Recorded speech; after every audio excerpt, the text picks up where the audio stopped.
அன்பு உலகளாவிய பீகுருஸ் நேயர்களுக்கு வணக்கம். நம்முடன் இன்று இணைந்திருப்பவர் எழுத்தாளர், நெறியாளர், கல்வியாளர், தேசத்தையும் தெய்வீகத்தையும் இரு கண்களாக பாவிக்கக்கூடியவர், மனதில் தோன்றும் எண்ணங்களை மறைக்காம தைரியமா சொல்லக்கூடியது வல்லவர்னு சொல்லலாம். அவங்க முனைவர் திருமதி காயத்ரி சுரேஷ் அவங்க. மேம் வணக்கம் மேம். உங்களை வரவேற்பது பெருமிதம் அடைகிறோம். வணக்கம்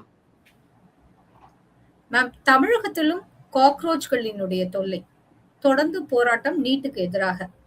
சோ இத நீங்க எப்படி பாக்குறீங்க? இது திட்டமிட்ட ஒரு விஷயமா நாம பார்க்கணும். ஏன்னா இத சாதாரணமா வெறும் காக்ரோச் அப்படின்னு நினைச்சு ஒதுக்கி தள்ளிட முடியாது. ஒவ்வொரு முறையும் பார்லிமெண்ட் துவங்கும் பொழுது அந்த கூட்டத்தை டிஸ்டர்ப் பண்ற மாதிரி ஏதாவது ஒரு விஷயம் இங்க நடந்துகிட்டே இருக்கு அப்படிங்கிறத நீங்க யோசிச்சு பாத்தீங்கன்னா தெரியும். ரஃபேலா இருக்கட்டும், பெகசஸா இருக்கட்டும், இல்ல ஜார்ஜ் சொரஸோட அந்த ஆர்டிக்கிளை வச்சு இவங்க பேசினதாக இருக்கட்டும், ஒரு முறை அதானிய அங்க நியூயார்க்ல இருக்கக்கூடிய பத்திரிகை பேசி அது பார்லிமெண்ட்ல எதிரொலிச்சதாக இருக்கட்டும், இப்படி ஏதாவது ஒரு விஷயம் இங்க டிஸ்டர்ப் கிரியேட் பண்ணணும். ஏன்னா இந்தியால என்ன செஞ்சாலும் ஒரு பிரச்சனை நடக்க மாட்டேங்குது.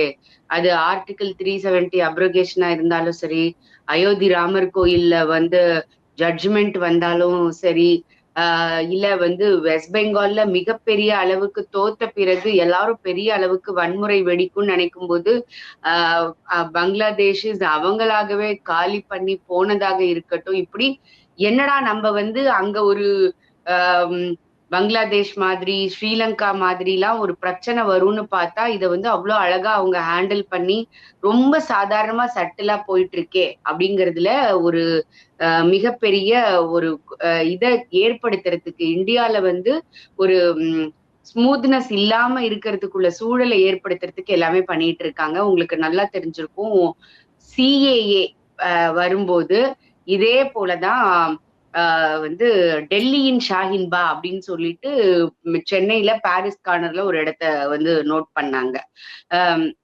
இதே போல இதுல நம்ம புரிஞ்சுக்க வேண்டியது என்ன அப்படின்னா, இது ஒரு தடவை நடக்கிற விஷயம் இல்ல, தொடர்ந்து வெவ்வேறு முறையில இந்த டூல் கிட்ட அவங்க ட்ரை பண்ணிட்டே இருக்காங்க அப்படின்னு நான் யோசிக்கிறேன். இது எதனால இதை சொல்ல வேண்டியிருக்குன்னா, இது கூடங்குளம் அணுமின்னில இருந்து நீங்க ரொம்ப பின்னாடி கூட போகணும்.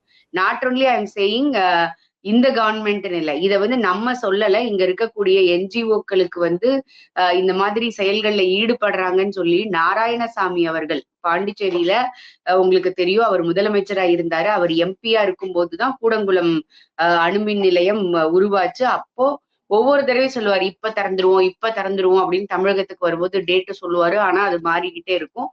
அப்ப அவர் சொன்ன கூற்று அது கூடங்குளம் அணுமின் நிலையமாக இருக்கட்டும், அதற்கு பிறகு நடக்கக்கூடிய விஷயங்கள் சிஐஏவாக இருக்கட்டும், இப்போ பார்லிமெண்ட் நடக்கக்கூடிய விஷயமா இருக்கட்டும், இது எல்லாமே ஒரு திட்டமிட்ட டூல் கிட் மாதிரி இங்க விஷயங்கள் நடக்குது அப்படிங்கிறத நாம பார்க்கணும். அதுக்கு அவங்க பேசினதே சாட்சி. அந்த போராட்ட குழுவுல இருந்து அவங்க நீட்டு போராட்டம்னு ஆரம்பிச்சவங்க, 370ன்னு பேசினவங்க, மோடி பதவி விலகணும், நீங்க தர்மேந்திர பிரதான்ல ஆரம்பிச்சு இன்னைக்கு மோடி டவுன்னு சொல்லக்கூடிய அளவுக்கு வந்திருக்காங்கன்னு பார்க்கும் பொழுது இது இந்தியா ஒரு ஸ்டெபிலிட்டியோட தொடர்ந்து முன்னேறிக்கிட்டே இருக்குது. அது நடக்க கூடாது அப்படிங்கிறதுல ஒரு மிகப்பெரிய ஒரு சதி இருக்கிறதா நான் பாக்குறேன். மேம், இத நீங்க சதின்னு சொல்றீங்க. ஆனாலும் கொஞ்சம் டீப்பா அனலைஸ் பண்ணி பார்க்கும்போது, ஒரு பக்கம் ஏதோ ஒரு விதத்துல பாதிக்கப்பட்ட மாணவர்களினுடைய உள்ள குமுறலும் இருக்கு. அத பேஸா வச்சுதான் இவங்க இந்த சதியே டெவலப் பண்றாங்க. அப்ப அந்த பாதிக்கப்பட்ட மாணவர்களினுடைய உள்ள குமுறலுக்கு நீங்க மத்திய அரசு என்ன செஞ்சாங்க? இது உள்ள குமுறல்னு சொல்றதெல்லாம் பேத்தல்னு நான் சொல்றேன். ஏன்னா நீங்க அந்த கூட்டத்துல எத்தனை பேர் நீட்டு தேர்வு எழுதியதுல உள்ள விக்டிம்னு சொல்லுங்க. ஏன்னா இவங்கெல்லாம் போலி போராளிகள். இந்த போலி போராளிகள் நீட்டுக்குன்ற போர்வையில இதை செஞ்சுக்கிட்டு இருக்கிற இதே தருணத்துலதான் ராஜஸ்தான்ல கோட்டால நீங்க பாத்தீங்களான்னு தெரியல, they are celebrating the need results. Because இவங்க சொல்றது எந்த அளவுக்கு பொய் அப்படிங்கிறதுக்கு இந்த வருஷம் வந்த நீட் ரிசல்ட்டே அதுக்கு காரணம். ஓவராலா நீட் ரிசல்ட் போன தடவையை விட கம்மியா இருக்கு, அதிகமா இருக்கு, இதெல்லாம் என்ன வேணா நீங்க பேசிக்கோங்க. ஆனால் கடந்த 12 வருஷத்துல நீங்க 2017 தமிழ்நாட்டுல ஆரம்பிச்சது, அதுக்கு முன்னாடி 2016 இந்த 10 வருஷத்துல நீங்க நீட்ல பாத்தீங்க அப்படின்னு சொன்னா அவ்வளோ பெரிய அளவிற்கு முன்னேற்றங்கள் இருந்தத பாக்குறோம். 63% பட்டியலின மாணவர்களுடைய பங்கேற்பு அதிகரிச்சிருக்குது, ரிசல்ட் இம்ப்ரூவ் ஆயிருக்குது அப்படிங்கிறத பாக்குறோம். 56% மேல ட்ரைபல்ஸ், ஷெட்யூல்டு ட்ரைப் மாணவர்களுடைய ஃபர்ஸ்ட் வந்து பார்ட்டிசிபேட் பண்றவங்களுடைய எண்ணிக்கை அதிகமா இருக்கு. நீங்க schedule cost and schedule try வந்து பார்ட்டிசிபேட் பண்ற எண்ணிக்கையே அதிகமா இருக்குது. இது எதை காட்டுது அப்படின்னு சொன்னா அவர்களுக்கு ஒரு நம்பிக்கை வந்திருக்கிறத காட்டுது. இத்தனை நாள் அந்த அந்த அதுக்குள்ளார இந்த லிமிட்டுக்குள்ளாரையே வர முடியாதுன்னு நினைச்சவங்க இன்னைக்கு நான் படிச்சா மட்டும் போதும், எனக்கு பணபலம் தேவையில்லை, பெரிய பணக்காரங்களா இருக்கணும்னு தேவையில்லை, அம்மா அப்பா டாக்டரா இருக்கணும்னு அவசியம் இல்ல, கோடியா கொடுக்கறதுக்கு அப்பா பிசினஸ் மேனா இருக்கணும்னு அவசியம் இல்ல, அரசியல் பின்புலம் இல்ல. ஏன்னா நான் அரசியல் பின்புலம் தேவையில்லைன்னு சொல்றேன்னா, தயாநிதி மாறன் அவர்கள் ஒரு கூட்டத்துல சொன்னாரு, எங்க தாத்தா, எங்க மாமா, எங்க சித்தப்பா எல்லாருமே வந்து கேட்ட இடத்துல மெடிக்கல் சீட் வாங்கி கொடுத்தாங்க. ஆனா இன்னைக்கு நீட் வந்ததுனால என் பொண்ணுக்கு வந்து வாங்கி கொடுக்க முடியல, அவ வெளிநாட்டுல போய் படிக்கணும்ன்ற நிலைமை இருக்குதுன்ட்டு. இது நல்லதா கெட்டதா அப்படிங்கறத மக்கள் அதை யோசிக்கணும். ஏன்னா இன்னைக்கு நீங்க கோடி கோடியா பணம் வச்சிருந்தாலும் உங்களால ஒரு மெடிக்கல் சீட்டை வாங்க முடியாது, அன்லஸ் அதர்வைஸ் நீங்க தகுதியுள்ள நபர்களாக உங்களை ஆக்கிக்காத வரைக்கும். இதுதான் இங்க இருக்கக்கூடிய பிரச்சனை. அப்போ இதற்கு பின்னாடி ஒரு பெரிய கான்ஸ்பிரன்சி இருக்கு. என்ன அப்படின்னு சொன்னா, இன்னைக்கு அரசியல்வாதிகளோட பிள்ளைகளோ பிசினஸ் மேனோட பிள்ளைகளுக்கோ காசு கொடுத்தாலும் சீட்டு கிடைக்கலையே, ஒரு கரும்புச்சாறு விக்கிறவனோட புள்ள, கல் உடைக்கிறவனோட பிள்ளைக்கு அந்த சீட்டு கிடைக்குதே, இந்த சொசைட்டில நாங்க 2 பேரும் ஒரு ஈக்குவல் ஆகக்கூடிய நிலைமை வருதே அப்படிங்கிற வருத்தத்துல செய்யக்கூடிய செயல்களா பாக்குற. ஏன்னா இந்த போராட்டக்காரர்கள் நீங்க வந்து அத்துமீறி இன்னைக்கு நடந்துகிட்டதை நீங்க பாக்குறீங்க. அவங்க சொல்றாங்க, நாங்க வந்து இத நாடாளுமன்றத்தை தகர்ப்போம் அப்படின்னு ஓப்பனா சேலஞ்ச் பண்றாங்க. உங்களுக்கு ஞாபகம் இருக்கும், கடந்த முறை பார்லிமெண்ட் கூட்டம் நடக்கிறதுக்கு முன்னாடி 1 இயருக்கு முன்னாடி விவசாயிகள், பஞ்சாப்ல இருக்கக்கூடிய விவசாயிகள்ன்ற போர்வையில 1 இயர் அங்க உட்கார்ந்து இருந்தாங்க. நீங்க நல்லா யோசிச்சு பாருங்க, 1 இயர் ஒரு விவசாயிக்கு விவசாயம் பண்ணாம நிலத்தை தரிசா போட்டுட்டு இங்க வந்து உட்கார முடியுமா? அப்படியே இருந்தாலும் ஒரு கேரவன் நீங்க அங்க பார்த்திருப்பீங்க, கேரவன்ல இருந்து அனைத்து வசதிகளோட இருந்தாங்க. அப்போ இதே மாதிரி இருக்கிறவங்க மிகப்பெரிய போலி போராளிகளாக இருக்காங்கன்னு நம்ம பாக்குறோம். அந்த வான்சூக் மேல 2014 இருந்து அதுக்கு முன்னாடில இருந்து பாகிஸ்தானுக்கு போனதுல இருந்து காங்கிரஸ் பீரியட்ல அவங்களுடைய ஒரு எஜுகேஷன் ரிலேட்டட், ஹையர் எஜுகேஷன் ரிலேட்டடா உள்ள கவுன்சில்ல மெம்பரா இருந்ததுல இருந்து நம்ம பாக்குறோம். அப்போ இதுல வந்து எல்லாருடைய கையும் இருக்கு. கெஜ்ரிவால் உள்ளுக்குள்ள வராரு, காங்கிரஸ் வந்து அவங்களோட பீரியட்ல இருந்ததுக்கு அவங்க ஒரு நீங்க பாத்திருப்பீங்க, ஜெயராம் ரமேஷ் ட்வீட் போடுறாரு, இவங்க ட்வீட் போடுறாங்க, அப்படியே ஒரு சைடு. அப்ப இது எல்லாமே எதை காமிக்குது அப்படின்னு சொன்னா, மோடியை நேரடியாக ஜெயிக்க முடியாதவங்க ஏதாவது ஒண்ணு பண்ணி நம்ம வந்து இங்க இருக்கக்கூடிய அந்த ஸ்மூத்னஸ குறைச்சிட மாட்டோமா அப்படிங்கிற அவர்களுடைய வெறி, வன்மம் இந்த மாதிரி வெளிப்படுது. மேம், நம்ம பேசிக் கொண்டிருக்கும் இந்த நொடி கரெக்டா ஒரு 10 மினிட்ஸ் பிஃபோரா பாரத பிரதமர் நரேந்திர மோடியின் இல்லம் முன்பு வெடித்தது போராட்டம், கரப்பாம்பூச்சிகள் அந்த போராளிகள் மூலமாக. சோ இந்த குறி நீங்க கேட்ட மாதிரி பாரத பிரதமருக்கா? கண்டிப்பா அதுல எந்த மாற்று கருத்துமே இல்லை. ஏன்னா இதை நான் மட்டும் சொல்லல. இப்ப நீங்க சமீப காலமா நீங்க பார்த்திருப்பீங்க, ஏஎன்ஐக்கு வந்து ஆர்விஎஸ் மணி அப்படிங்கிறவர் வந்து ஒரு அவங்க வந்து முன்னாள் உளவுத்துறையில இருந்து ஒரு பெரிய இதுல இருந்திருக்கிறாங்க.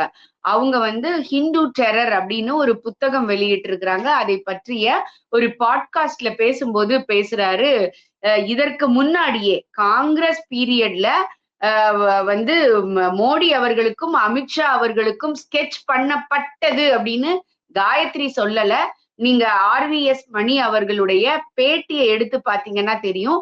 அவர் தமிழகத்துல உள்ள இன்னொரு சேனலுக்கும் கொடுத்திருக்கிறாரு. அப்போ இங்க இருக்கக்கூடிய விஷயங்கள் ஒரு ஜனநாயகத்திற்கு எதிராக எப்படி வந்து பங்களாதேஷ்லயும் ஸ்ரீலங்காலையும் தூண்டி விடப்பட்டதோ அது மாதிரி தூண்டி விடப்பட்டது. ஆனால் இந்த இடத்தை பொறுத்த வரைக்கும் அது ஜென்சியாக இருந்தாலும் சரி, ஜென் ஆல்பாவாக இருந்தாலும் சரி, சென்ட்ரல் கவர்மெண்ட் வந்து மென்மையான போக்கை கையாள கூடாதுன்னு நான் சொல்றேன். இந்த நாட்டிற்கு எதிராக யார் வேலை செஞ்சாலும் அவங்க ஆன்டி இந்தியன் தான். அவர்கள் இந்த சமூக விரோதிகள், தேச விரோதிகள்.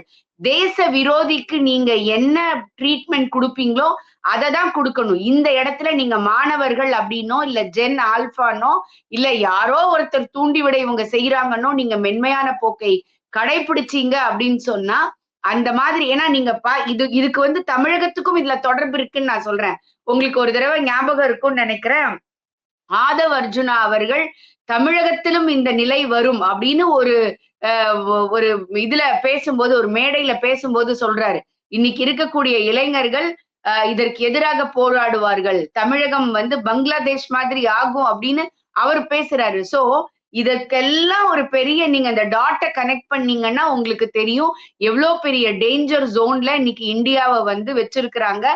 ஏன்னா இன்னைக்கு உலக நாடுகள் எல்லாமே வந்து மிகப்பெரிய எக்கனாமிக் ஸ்டெபிலிட்டியை லூஸ் பண்ணிட்டு இருக்கிறாங்க. எல்லா இடங்கள்லயும் வார்னால மிகப்பெரிய தாக்கம் இருக்கு. ஆனா இந்தியா என்ன தாக்கம் வந்தாலும் ஏதாவது ஒரு வகையில இத சரி பண்ணிடுறாங்களே அப்படிங்கிற ஒரு வேதனை, பொறாமை இருக்கு அப்படிங்கிறத நீங்க பாப்பீங்க. ஏன்னா கல்ஃப் கண்ட்ரில அங்க இருக்கக்கூடிய க்ரூட் ஆயில சேவ் பண்ணக்கூடிய இடமாக இந்தியால வந்து ஒரு 7-8 இடத்த செலக்ட் பண்ணி இங்க கொண்டு வராங்க.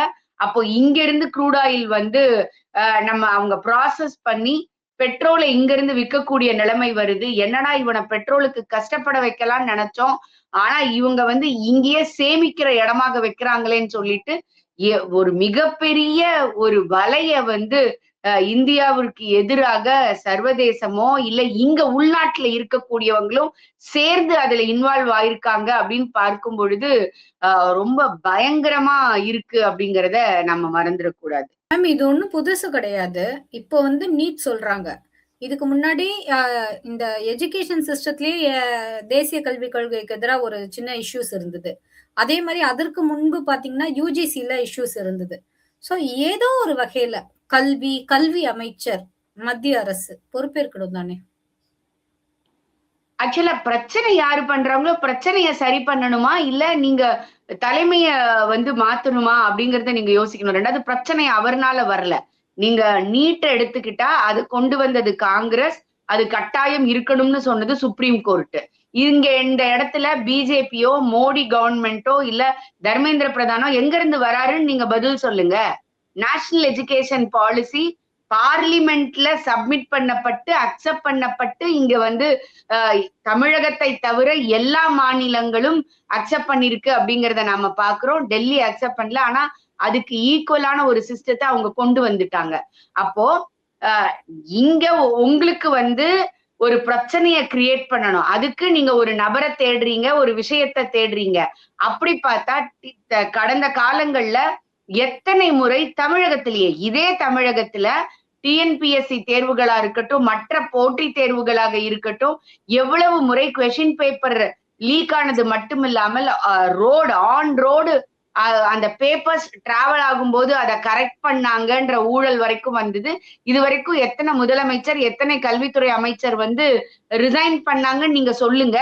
இதற்கு முன்னாடி காங்கிரஸ் கவர்மெண்ட்ல என்ன நடந்ததுன்னு சொல்லுங்க. இங்க ஒரு பாகிஸ்தான் நம்மள வந்து அடிக்குது, சைனாவை அடிக்குதுன்னா ஐநால போய் என்ன காப்பாத்துங்கன்னு சொன்ன பிரதமர் இருந்த இடத்துல இன்னைக்கு எங்களுக்கு யாரும் எதுவும் செய்ய வேண்டாம், நாங்க எங்களை பார்த்துக்குவோன்னு சொல்லக்கூடிய பிரதமர் இருக்கிறதுனாலதான் இவங்களுக்கு பிரச்சனை. அதனாலதான் இந்த மாதிரி ஒரு சூழ்நிலைய கிரியேட் பண்றாங்க. மேம், தொடர்ந்து மாணவர்களின் நம்பிக்கையை இழக்கிறதா பாஜக? இளம் தலைமுறையினரின் நம்பிக்கையை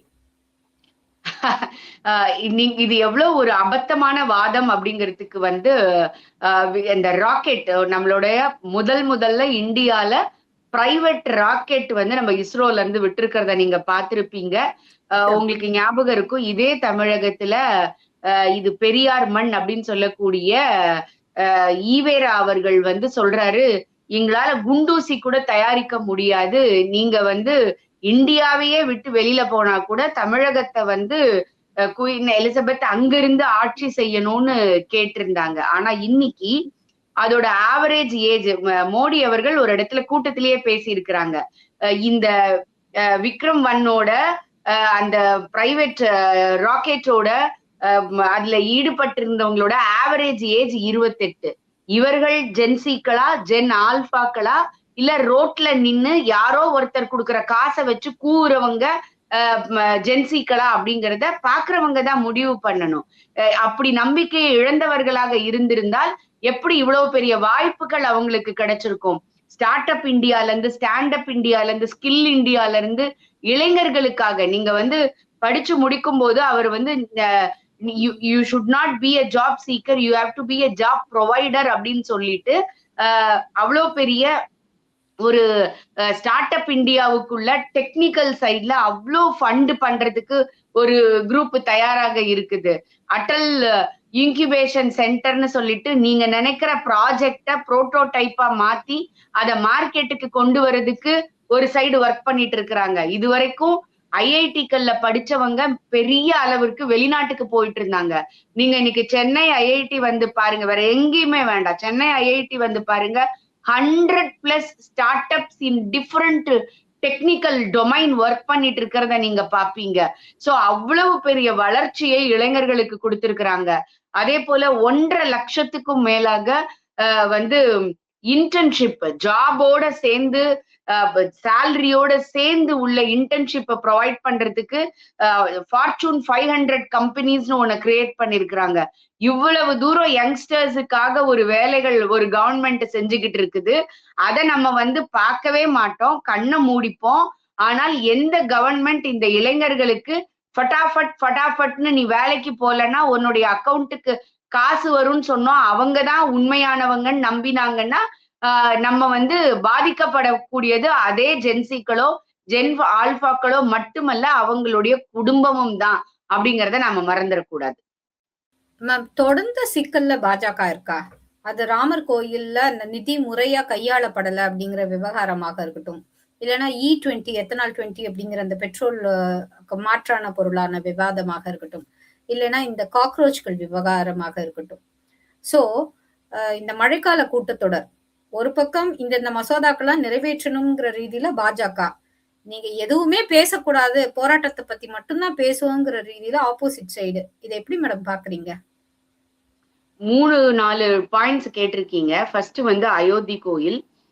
அயோத்தி கோயில் வந்து அந்த ஊழல் வந்து கொஞ்சம் கூட சகிச்சுக்க முடியாதது. ஆனால் உடனடியாக அதுக்கு நடவடிக்கை எடுக்கப்பட்டு அந்த பொறுப்புல இருக்கிறவர் தார்மீக பொறுப்பேற்று வெளியேறி, ஆனால் அவரையும் விசாரணை வளையத்துக்குள்ள கொண்டு வந்து, இதுல ஒண்ணு நீங்க புரிஞ்சுக்கணும், அது கவர்மெண்ட் பாடியாக இல்லைங்கிறத நீங்க புரிஞ்சுக்கணும். தமிழகத்துல இருக்கக்கூடிய கோயில்கள்ல நடக்கக்கூடிய அநியாயங்கள், அட்டூழியங்கள் எல்லாமே அறநிலையத்துறை வாயிலாக நடக்கக்கூடியது.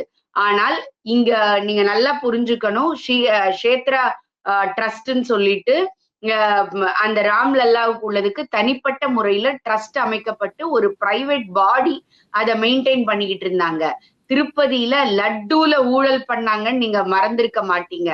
அப்ப திருப்பதியில லட்டுக்குள்ள பிரச்சனை நடந்துச்சு அப்படின்னா அங்க இருக்கக்கூடிய சந்திரபாபு நாயுடுவோ இல்ல அதற்கு முன்னாடி இந்த கவர்மெண்டோ பதவி விலகணும்ன்றது இல்ல, என்ன தப்புன்றதை கண்டுபிடிச்சு அதை கரெக்ட் பண்ணணும். இன்னைக்கு கரூர்ல நீங்க பார்த்திருப்பீங்க, தமிழகத்துல கோயிலுக்கு இனாமாக கொடுக்கப்பட்ட, கோயில்ல கைங்கரியம் செஞ்சவர்களுக்கு இனாமாக கொடுக்கப்பட்ட நிலத்தை விற்க கூடாதுன்னு இருந்த கேப்பை ரிலீஸ் பண்ணி வந்து நோ அப்ஜெக்ஷன் சர்டிபிகேட் கொடுக்கக்கூடிய கேவலமான, அது வந்து ஆயிரக்கணக்கான கோடி நிலம், அவ்வளவு கோடி பெருமானம் உள்ள நிலத்தை வந்து அறநிலையத்துறையோட சேர்ந்து வந்து அவங்க செய்யும் பொழுது அது ஒரு பிரைவேட் ட்ரஸ்டாக வந்து, ஆனா அதை ஒரு காலமும் அக்செப்ட் பண்ணிக்க முடியாது.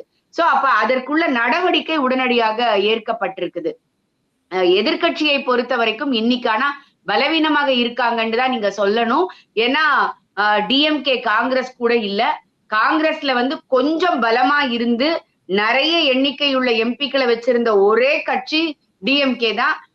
வந்து கூழுக்கும் ஆசை மீசைக்கும் ஆசைங்கிற மாதிரி நாங்க இன்னும் டிஎம்கேவோட பேச்சுலதான் இருக்கோம் அப்படின்னு சொல்லி காங்கிரஸ்காரர்கள் ட்வீட் போட்டாலும் சேர்ந்து இருக்கிற போட்டோவை போட்டாலும் உண்மையிலேயே வந்து வந்து சாப்பாடுக்கு உப்பு போட்டு சாப்பிடுறவங்கள டிஎம்கேயா இருந்தா கண்டிப்பா அவங்களோட சேர மாட்டாங்க. ஏன்னா ஓட்டு போட்ட கை காயறதுக்குள்ளார இவங்க தோத்துட்டாங்கன்ற ஒரே நாள்ல எங்க பதவி கிடைக்குதோ அங்க போய் ஒட்டுண்ணிகளாக சேர்ந்துகிட்டவங்க வந்து பார்லிமெண்ட்டை முடக்குறாங்க அப்படின்னு சொன்னா இந்த நேரத்துல உண்மையிலேயே இந்த நாட்டின் மேல அக்கறையாக இருப்பவர்களாக யாராக இருந்தாலும் கண்டிப்பாக இந்த அரசோட சேர்ந்து நிப்பாங்க. ஆனால் கனிமொழி அவர்களோ இங்க இருக்கக்கூடிய கட்சிகளோ வந்து அவர்களுக்கு நீங்க வந்து ஜென்சிக்களோட குரலை நீங்க கேட்கணும்ல அப்படின்னு சொல்றது வந்து வருத்தமா இருக்குது. ஏன்னா நீங்க வந்து நாட்டு நலனுக்காக நீங்க யோசிச்சீங்க அப்படின்னு சொன்னா இந்த இடத்துல உங்களுக்கு வந்து உங்களுடைய எதிரியாக பிஜேபி கண்டிப்பா தெரியாது. நாட்டு நலன் அப்படின்னு நீங்க யோசிக்கும் போது. ஆனால் நமக்கு சுயநலம் அதிகமாக இருக்கக்கூடிய எஸ்பெஷலி காங்கிரஸ் மாதிரி எத்தையாவது செஞ்சு நான் வந்து பதவிக்கு வந்துட மாட்டேனா அப்படின்னு நினைக்கக்கூடியவர்கள் இருக்கிற இடத்துல இந்த பார்லிமெண்ட் முடங்குறத இந்த மக்கள் பார்த்துக்கிட்டே தான் இருக்காங்க. ஒவ்வொரு முறையும் நீங்க இத செய்யறதுனாலதான் உங்களுடைய நம்பர்ஸ் குறைஞ்சுக்கிட்டே இருக்குது. அந்த இதை கூட உணராமல் நீங்க திரும்பவும் பார்லிமெண்ட்டை முடக்கிறதாக மோடிக்கு எதிராக செயல்படுறதாக நினைச்சு நீங்க மக்களுக்கு எதிரா போயிட்டு இருக்கீங்கன்றத மக்கள் புரிஞ்சுட்டு தான் இருக்காங்க.